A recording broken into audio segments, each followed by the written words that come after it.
welcome to another episode of Sci-Fair Real Talk. I am your host. My name is Jim Mulholland, and I have some sad news. My co-host, my compadre, Mr. Rodney Jordan, is no longer here. Rodney, we miss you. It's not the same having you here. That was one of the reasons we had the long hiatus. We didn't have Rodney, so trying to figure out what to do with the show without Rodney. So here we are. So today it's going to be a show with just Jim, so you get just me. But going forward, the plan is to have a guest every week. So it's going to be a Jim and Friends kind of a deal moving forward. So, but thank you guys again for joining me here on Sci-Fair Real Talk. My name again is Jim. I am your host. Let's talk about real estate in Cypress, Texas, and the surrounding areas. So, anyway, the big news since we last talked, which was in July, is since then we had our NAR settlement became effective. Rodney and I talked about this quite a bit over the past several episodes, how that was coming, and no one knows what's going to happen. No one still knows what's going to happen. But it's in effect. So August 17th, Saturday, that became law. So now, again, as a reminder, starting August 17th, they're no longer on the MLS. You're no longer going to see what a buyer's agent commission is if you are a buyer's agent. So if you are showing houses and if you're curious if the seller is offering a buyer's compensation, you have to call the listing agent to ask. That's the biggest difference. That is the biggest change from before. Before every listing had what the seller would offer to a buyer's agent. That is no longer happening. So second big change, if you're a buyer in this market and you want to go look at houses, especially resales, your choices are to go to an open house, or if you're working with a buyer's agent, you need to get a buyer's representation agreement signed with that agent. And that representation agreement will either say that that agent is going to represent you fully and negotiate for you and help you to buy or sell a house, or that agreement can say he or she is going to show you homes that day, and there's agreed upon price for either route. So those are the two big changes. People ask me all the time, are we seeing any changes yet? And the answer is not yet. Everything has been pretty much business as usual, but we assume changes are going to come. The biggest change I have seen is the brokerage, EXP, big brokerage, big national brand. They have come out and they have said on their listing agreement, they are not going to pay a buyer's agent commission. So if you list a house with EXP, you're going to sign something that says EXP will not do a buyer's agent commission. However, a buyer's agent is more than welcome to add a seller's concession to the contract to help compensate for the buyer's agent commission. So it's a little different. It's kind of robbing Peter to pay Paul. It's a shell game. The money's all coming from the same place. It's all coming from the seller in this case. The biggest difference is traditionally when you do it officially, a buyer's agent would pay. The listing seller would pay the listing agent the full commission, and the listing agent then splits that commission with the buyer's agent, and that's all done at the title company. So really no one sees any of this stuff happening.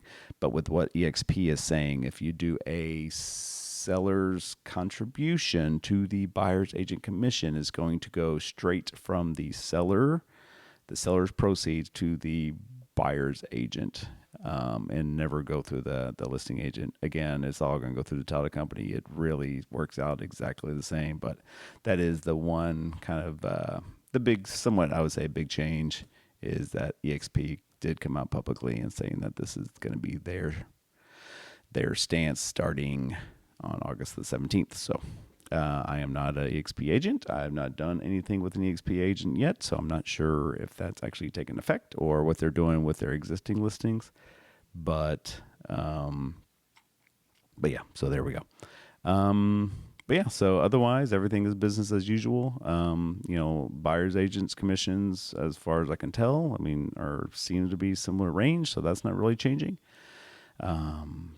Builders, that's the big one. Builders are still offering commissions to buyers agents. So, and as long as that happens, and resellers want to compete with the builders, um, that's going to be what you're going to be competing with. Is are builders still offering a buyer's agent commission? If so, how much? So, but yeah, so that's the kind of the big news and what's happened over the past couple of weeks. So we will definitely keep you abreast here and what the latest news is on that. Otherwise, let's talk about interest rates. So interest rates have been going down, as we know. Everyone's thinking the Fed is going to lower rates here at their meeting in a couple of weeks in mid-September. Again, every week we look at, or every episode, we look at the 10-year treasury because that replicates basically what the 30-year mortgage is doing. You can see this is a weekly chart.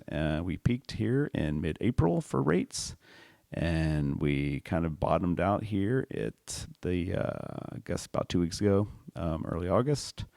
We rebounded a bit, and now we're coming back down at a new low. So again, this low, if you look at it, we're basically at the same rates as we were at the end of December 2023, and also the same place we were in July 23. So we're basically at a 9-month low, if not a year low. So if you're thinking about buying a house, or maybe you're building, I got a couple of people building homes right now, and you're debating on when to lock in on that low, now could be a good time.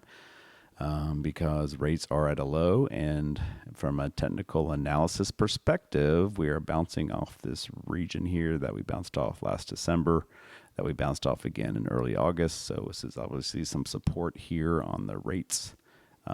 So it could be a good time to lock in. I've been asked, do I wait for the Fed to officially make the interest rates lower? I say no. I mean, we're already at a low. It's a good price. You're getting a lot better price than you were back in April. I would go ahead and probably just lock in now if you're within that 30, 45 days, depending on how long your lock is. That would be a good time. Can rates go lower in the next when they do make that decision? Yes, they obviously can. And they probably will. But it's usually not instant. When the Fed lowers, it's usually not, the market is already pricing in that lowering. So once the Fed lowers, it's a good chance it'll go lower, but it may take a week or 2 or 3, depending on what they think the Fed's going to do the following, in another month or another quarter or what have you. So, and I went to the wrong chart there, but here's a daily chart to kind of give you a little more close up of what's going on with the rates. So you can kind of see here. It's been going down again. So since August the 8th, today is August the 26th is when we're recording this. So they've been steadily going down. So good news for those people who are looking to buy. It's actually pretty good news for sellers too, because more buyers may be interested in buying because we have lower rates. Here is the actual 30-year rate from the Texas Mortgage News Daily website. You can see here that again, it replicates exactly what we're just looking at the 10-year treasury, but the national average 30-year mortgage is down to 6.43. We went down to 6.3 there in early August, but man, we haven't been down here in a while. So again, pretty good news for both buyers and sellers, I believe. And assuming that inflation stays in check, which it appears to be, it should be kind of keep going in that direction until we hear otherwise. Or until some inflation data comes back and is not what they're hoping to see. So that is rates. That is NAR. That's the big news going around in terms of general real estate and what's happening out there in the general real estate market. So how about Cypress? Cypress, Texas. What's going on here in Cypress? So let's look at some prices in Cypress. So since we haven't talked since the end of July. So here is the most recent data coming from home sales in Northwest Houston, starting in. Let me make this a little bigger so we can see this better. So if you're looking at prices, they went up. So July's prices are up again, up from an average again in the area of 375,000, up a bit from 370 in June, and which was up from 350,000 in May. Per square foot, we are basically the same, right at 164 a square foot. As expected, days on market went up a bit from 21, which May and June are almost always the shortest days on market every year. Again, we talked about the waves in the past, and that's exactly what's going on here.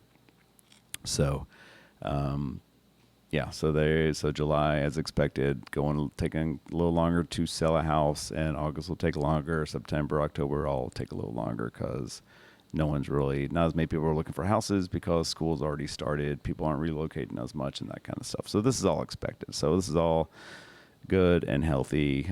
Prices up, per square foot's about the same. Days on market's up, but not crazy amounts. So that's all good news. Again, if we take out the new homes and only look at resales, we have a similar story. Per square foot is up. So let me zoom in on this a little bit. Let's just do this year. Let's do from beginning of 2023 so we can zoom on the data a bit. Apply. So you can see the price for resales. And this is Waller ISD, Tomball ISD, and Cypher ISD is what we're looking at in data. Average price is up to 370 from 364. Per square foot, we're up to 161 a square foot from 157. So, and then the days on market for resales only went up 2 days, up to 18 days on the market. The number of sales went from 579 to 646. So July had a nice little bump in the actual number of sales. So, but no, all in all, good, healthy market. We haven't seen anything change or anything. Oh, this is a big flip. Everything's looking is not crazy like COVID, where everything was selling in a day or two, and you had 10 offers in every house. But it's still a nice, solid market. One thing I will point out too, and we had talked about this before, is the months of inventory versus home price chart. So I just added this to our website within the past few months, and this only goes through May. But you can kind of see the months of inventory peak up a little bit. So we had said before, there's something on, I believe the HAR, a newsletter that said months of inventory for Houston as a whole was the highest it had been in, I said 12 years or something. Again, this is Cypress, but you can see months of inventory is still pretty darn low. We're less than 3 months of inventory, about 2.8. So we're similar to where we were in 2019. Down here in the peaks of COVID, our months of inventory was basically a half of a month. And for those that don't know, months of inventory means based on how many active houses are at that time. So in that month, how many, and what is the average number of homes that have sold per month over the past 6 months or 12 months prior to that. And that's how many months of inventory you have. So basically, if we have X number of homes currently for sale, how many months will it take to sell all of those homes? So what is a seller's market is typically less than 3. Between 4 and 6 is a neutral market. Anything over 6 is a buyer's market. So we're still in a seller's market. Everything's still, again, looking pretty solid for home sales here in northwest part of Houston. Again, Harris County, Houston proper may be different based on the data from HAR, but everything in Cypress and northwest Houston is still looking pretty strong for sellers and the home market in general. So, so that's the market. So other things going on. So the other big news, speaking of school started at Cypher ISD, started a week ago. The kids have been in school for a week, so that's exciting. So Cypher ISD started a week ago. I believe Tomball might even start 2 weeks ago. So everyone's back at school. Everyone's kind of getting into the schedule. So that's been fun. Football, big here in Texas. It's starting. I know high school football games start this weekend. So if you got a favorite team, maybe go look at the schedule. See, I know Bridgeland. So my kids go to Bridgeland. Varsity is actually playing away this weekend. They're in Pearland. So don't have a kid playing on varsity. So I won't be driving to Pearland because that's really far. For those that don't know Houston, that's a good 45-minute with no traffic drive. Made it last year, and my son was on varsity. But anyway, my younger son's on JV, so we're at home, so that works out good. We'll watch him play at Bridgeland High School. But always a fun time of year once football starts, watching all those different football, college football and high school football. So that's starting this weekend. Other events that happen. I went to a concert, so I went to go see Loverboy. So for you 80s rock fans, Loverboy and Van Halen. That is actually Sammy Hagar, but he mostly played Van Halen music. But that was at the Woodland, Cynthia Woods Mitchell Pavilion. If no one's ever watched a show there at the venue, really neat place to watch a concert. Can be hot. It's outdoors, a little bit warm, but it's still a lot of fun. Interesting, actually, a different tidbit. Train and REO Speedwagon were supposed to play there on Sunday night, which would be last night. We're recording this on a Monday, and they had to cancel because of some vocal cord issues. So not sure if it was on Trains or REO Speedwagons, but they had to cancel that concert. So that's kind of sad. But yeah, so always fun stuff going on here in the area. So for those people that don't live here, and are thinking about moving to Cypress or Houston, there's always events and concerts and things to do around town. So busy time of year now with, like I say, football. We got the Astros are doing well. Baseball playoffs are hopefully starting here pretty soon, and then everything going on with the schools. So good stuff. I did want to spotlight a neighborhood today.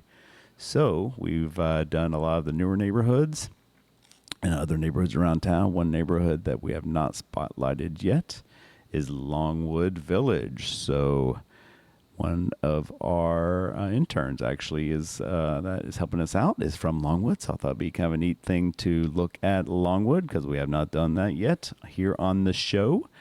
But Longwood Village is I think it may be the first official master plan community in the Cypress area. So if it is, I'm pretty sure. Is it master planned? It may not be master planned. And to be honest, I don't really know what the exact official definition of master plan, but it's a very nice neighborhood in Cypress. It's on the north side of Highway 290, heavily wooded, golf course community. It did have 27 holes, but they recently removed. It was a 27-hole public golf course, and they recently renovated it to remove 9 of the holes to make it an 18-hole, and then they changed it to a private golf course. So it's now a private 18-hole golf course, kind of in the heart of Cypress in the 77429 zip code. But the houses there are nice. They're mostly built in the 90s, early to late 90s. A lot of nice lots on the golf course, a lot of nice heavily wooded lots. If you're thinking about homes in the Cypress area, definitely a good place to look. The schools are really good. It goes to Cy-Fair High School. And prices you can see here. I'm looking at the prices on our website. They've been steady, if not going up a bit over time. The per square foot's gone up quite a bit. Look at this during COVID. Pretty much everything in Longwood was selling within a week or two, or actually a day or two over a lot of the time. So even currently, they're still selling in, less than a few weeks to sell. Per square foot, we're looking at about a 158, it's almost 160 a square foot as an average house in Longwood Village. Average overall price right now is looking about 400 to 450. So depending on the month. So if I just do year to date for Longwood Village.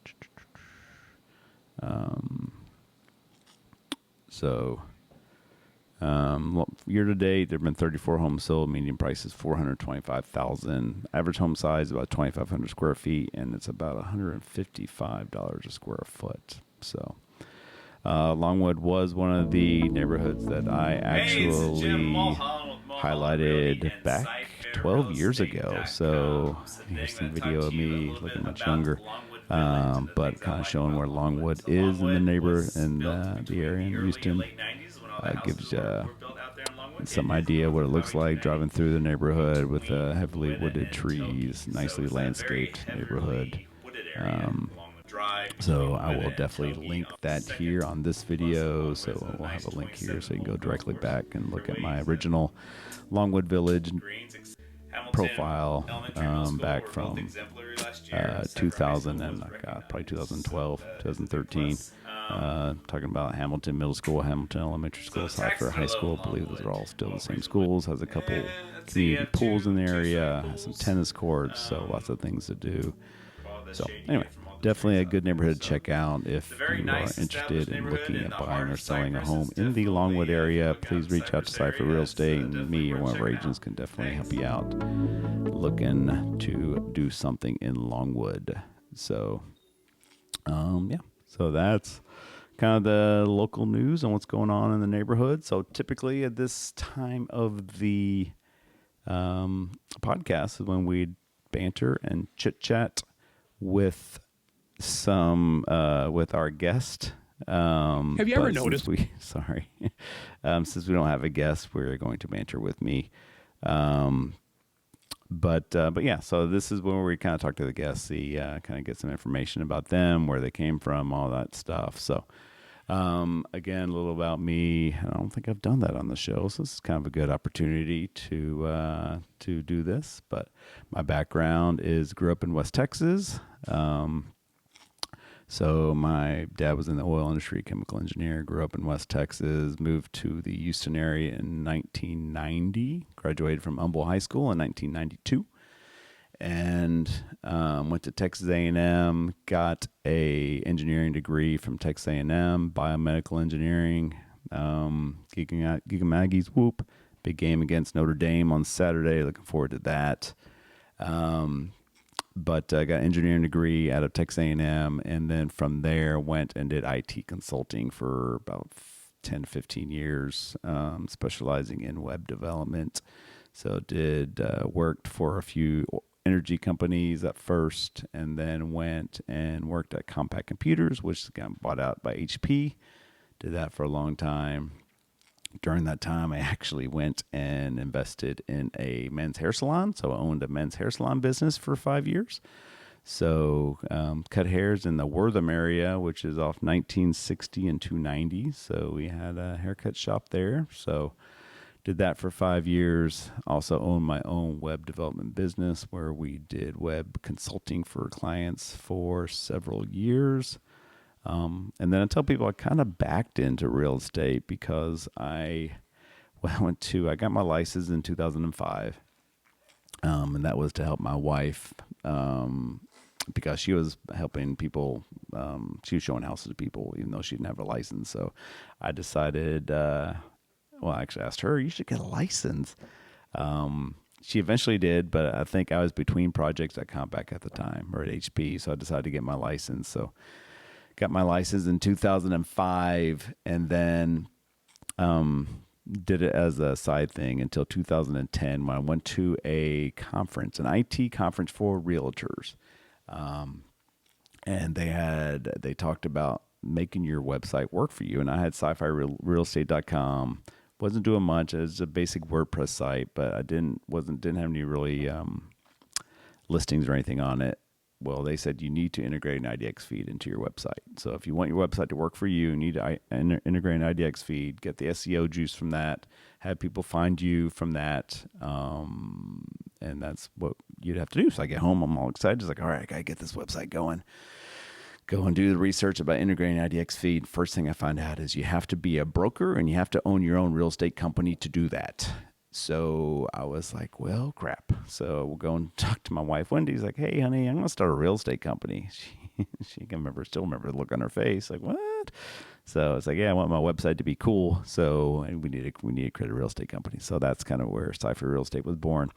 was actually originally Mulholland Realty at the time when I first started in 2011. It was called Mulholland Realty. And then everything was based off my CypherRealEstate.com website. So I changed the name like a year and a half later to Cypher Real Estate.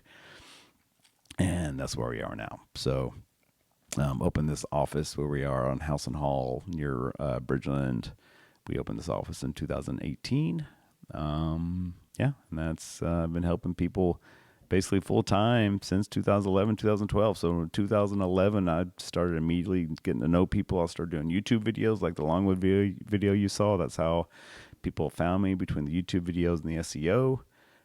Started getting enough clients to where I was able to sell off all of my web company clients that I was working on full time before this. And yeah, the rest is history. So otherwise, I got my lovely wife, Wendy, and then we have 3 kids. Ben is a freshman going to Houston Christian. He plays football, so he got a scholarship there to play football. Their first game is this Saturday against SMU, so that's kind of cool.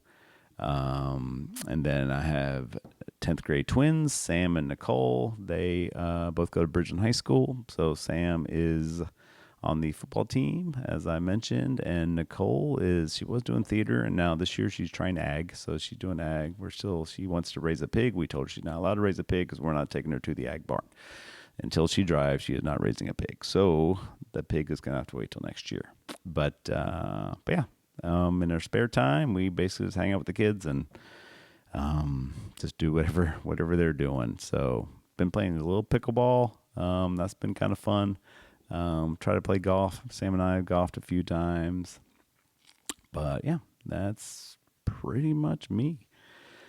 So I think that's everything that we have for the episode today. So next week, I will hope to have a guest. So I'll be working on that this week, get a guest on this show. So got some more different things to talk about. But thank you guys for joining. We're going to call that a wrap. Usually I'd high five Rodney right here because that's a show. Rodney's not here. Again, Rodney, we miss you. If you ever want to come back, always welcome. So my name again is Jim Mulholland. This is Cypher Real Talk. We'll see you next time. Thanks.